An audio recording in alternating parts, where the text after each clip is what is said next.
Viewer discretion is advised for this educational documentary. Welcome back to CASE Documentaries. I bring you true crime, disturbing stories and other things that you may later regret knowing with regular uploads every week. Please do join the quickly growing, incredibly supportive CASE family by hitting subscribe now and turning on notifications. Thank you so much to all of my patrons. If your name is on screen right now, then you're a legend. Our love and respect goes out to all those that knew and loved Bobbi-Anne and all those affected by this dark case. Bobbi-Anne McLeod lived with her parents Donna and Adrian, along with brother Lee in Liam. Liam's a lively coastal town located in the southwest of England. She was a friendly and well-liked teenager, someone that loved music. Her AirPods were often in her ears. She enjoyed Pink Floyd, Nirvana, Green Day, Queen and AC/DC. She was rarely seen without her phone in her hands. She was almost always with her friends or her boyfriend, Louis. Anyone that knew the pair said that they were head over heels in love and would be together forever. And at 18 years old, they still had forever ahead of them. On November the 20th, 2021, it was a normal day in Liam. Bobbi-Anne, now 18 years old, was planning on meeting Louis as well as their mutual friends in Plymouth. At around 5:45 PM, Bobbi-Anne left her house. She then headed to the nearest bus stop. This stop was on Bampton Road. It was just a few minutes walk from her house. This was a walk she'd probably done hundreds if not thousands of times before. As she left, she told her father that she loved him. She said to him that she was going into town. It only took Bobbi-Anne a few minutes to get to the bus stop. After all, she knew this route like the back of her hand.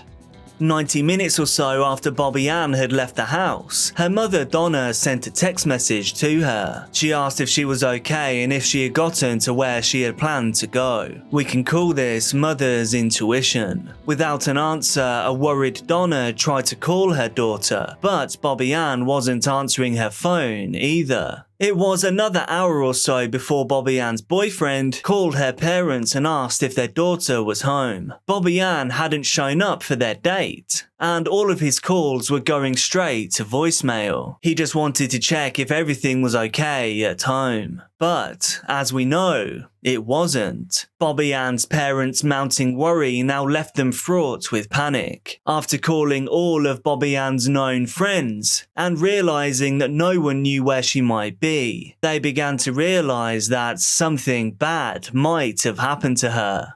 They immediately phoned the police to report her missing.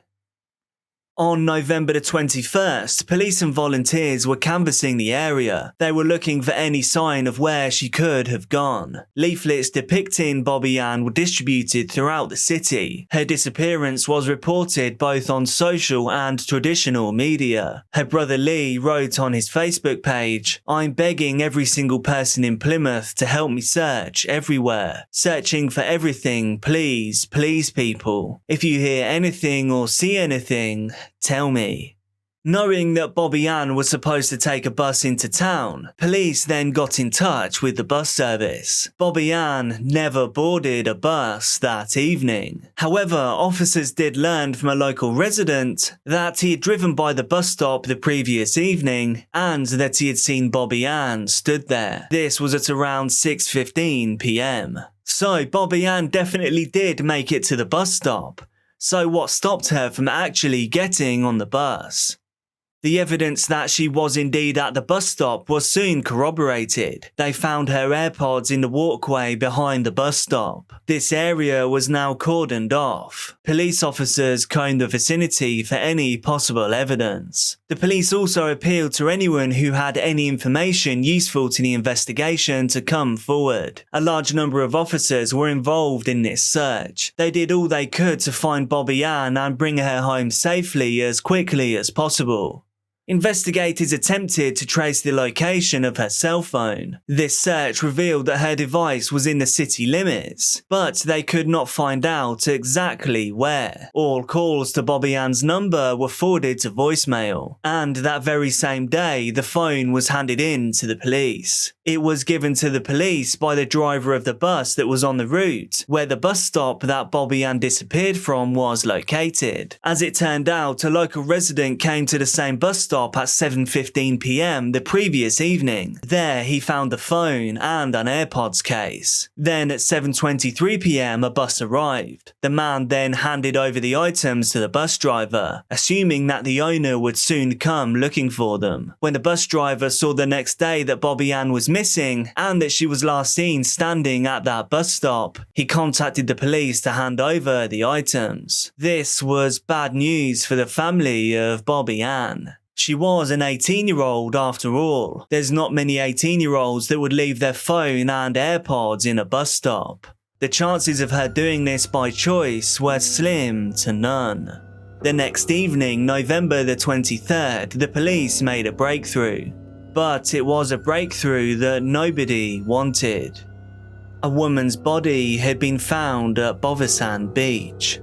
This was around 8 miles from the bus stop. It was found in a wooded area about half a mile from the shore. When police found the body, it was fully unclothed.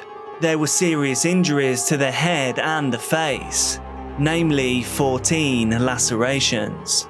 The body was quickly identified. Sadly, it was that of Bobbi-Anne. Hours before, at around lunchtime, a man walked into Plymouth police station. Upon entering, he asked if he could talk to someone, and he told them that he had information about the missing girl. He said he wanted to help the police. A detective was called, and when he arrived, the man said, "I did it."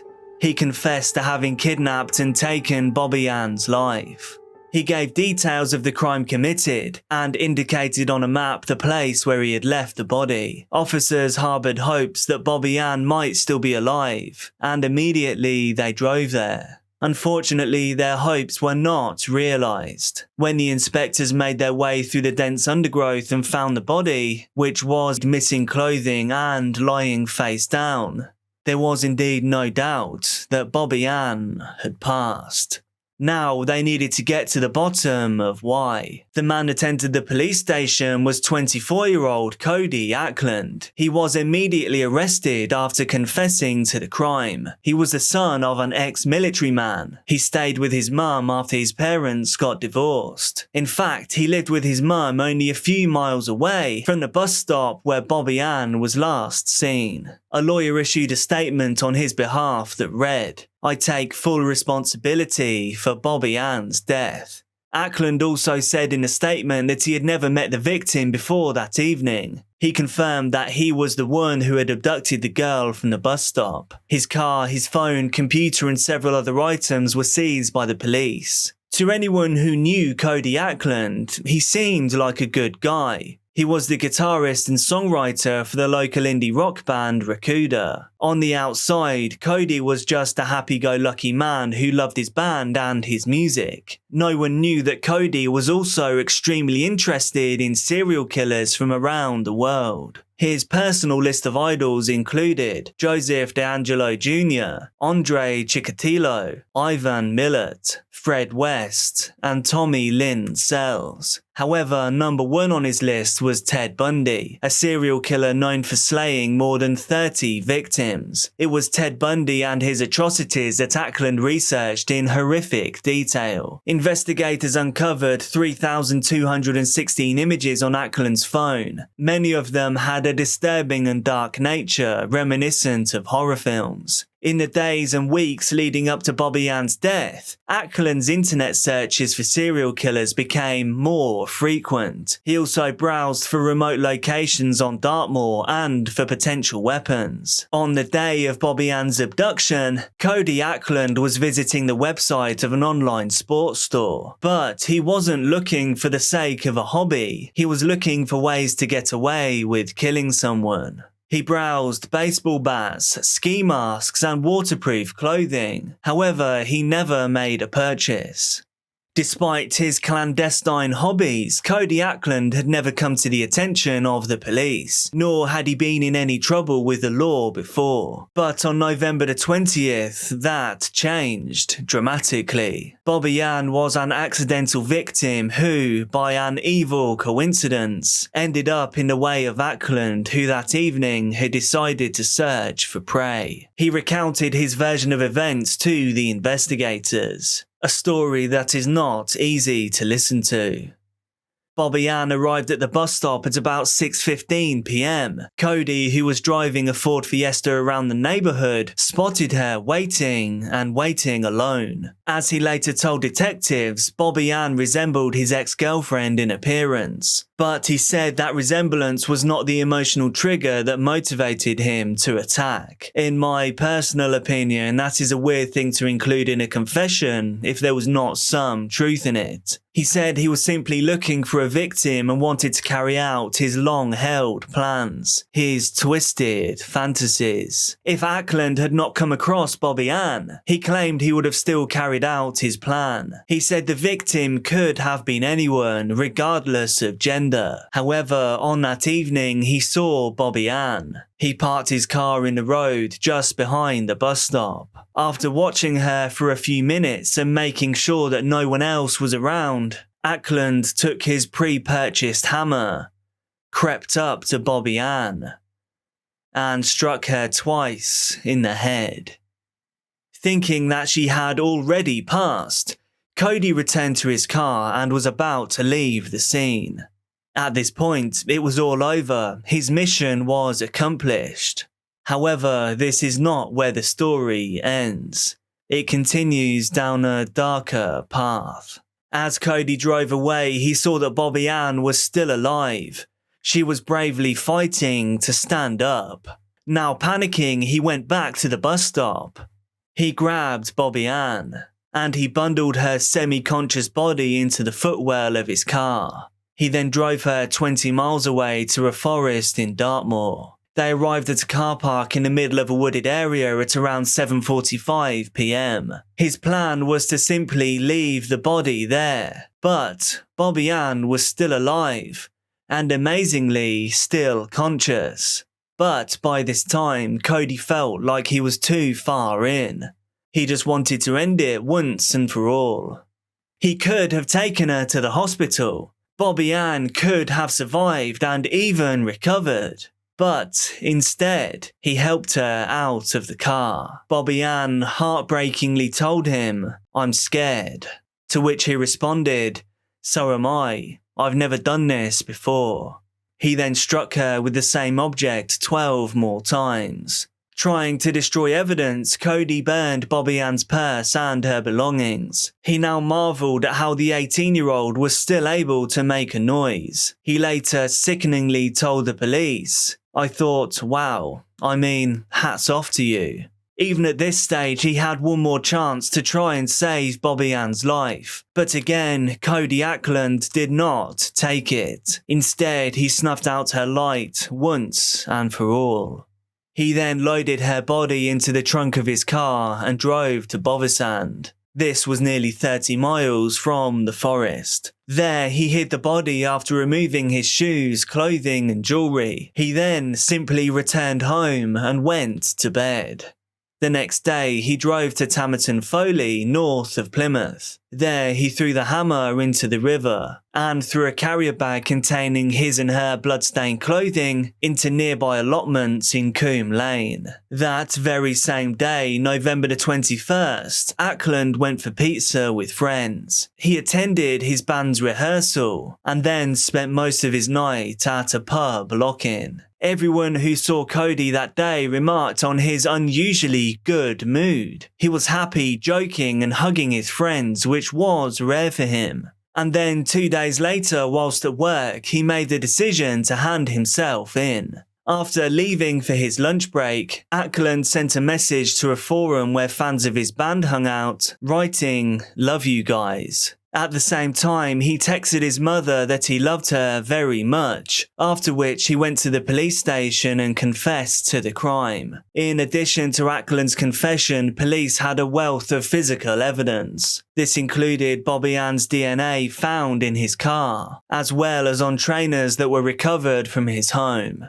As for motive, Detective Mike West, who led the investigation, said that Ackland refused to go into detail about his motive. He said he avoided answering the question of exactly why he killed Bobbi-Anne. He could only hope, for the family's sake, that they would get answers during the trial. Cody Ackland went on trial in May 2022. Ray Tully, Ackland's attorney, said that psychiatrists had found his client was not suffering from mental illness, but they said that he had struggled during his childhood. Cody was diagnosed with ADHD, dyslexia, depression and anxiety, and by the age of 19, had a 7-year depressive history. Cody had confessed that the feelings of depression that he had felt before taking Bobbi-Anne's life, he said he was not feeling the same resentment as before, as if the violent act had rid him of these feelings. But none of these excuses mattered. Upon sentencing, Judge Robert Linford told Ackland that his act was determined savagery, saying that he was satisfied from the evidence that he intended to kill. He said this was a prolonged and awful ordeal for this poor person. She had the whole of her life in front of her, until it was brutally and savagely snuffed out by you. He added, "You were quite clearly planning murder, and you did murder." Cody Ackland, then 24, was sentenced to life in prison. He will spend 31 years in prison before he is eligible to apply for parole. Do you think the punishment fits the crime here? What do you think could be done to avoid something like this happening again in the future? Please do let me know down in the comments. Be careful out there, and I'll see you soon.